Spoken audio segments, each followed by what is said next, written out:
नमस्कार. कोकण ऑनलाईनमध्ये आपणा सर्वांचे स्वागत.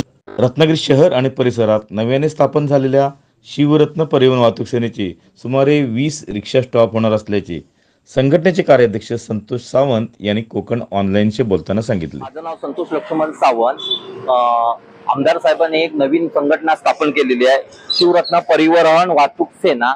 साहेबांनी 4 दिवसापूर्वी आदेश दिले आहेत की आपल्या संघटना मजबूत व्हावी. यासाठी संघटनेच्या मार्फत मी जवळजवळ आता 20 स्टॉप तयार केलेले आहेत रत्नागिरीमध्ये. अगदी महालक्ष्मी, कारवांचीवाडी, रिलायन्स मॉल, आपला हयात नगर, चिंतामणी हॉस्पिटल, मच्छी मार्केटच्या मागे, मारुती मच्छी मार्केटच्या इथे, वसवाल नगर, राजापूर कॉलनी, आठवडा बाजार, असे विविध आपल्या रत्नागिरी शहरातील मी स्टॉप तयार करत आहे. माननीय आमदार साहेबांच्या मार्गदर्शनाखाली हे सर्व स्टॉप आम्ही तयार करीत आहोत, जेणेकरून रत्नागिरीतील सगळे नागरिक सगळ्यांना सोयीस्कर पडेल या दृष्टिकोनाने आम्ही हा पाऊल उचललेला आहे.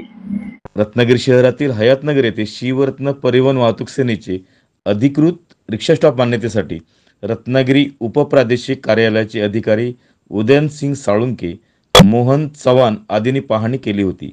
यावेळी शिरगाव ग्रामपंचायतीच्या सरपंच फरीदा रज्जाक काजी, ग्रामपंचायत अधिकारी वासुदेव सावके, सदस्य शकील मोडक, माजी सरपंच रज्जाक कादी आदी उपस्थित होते.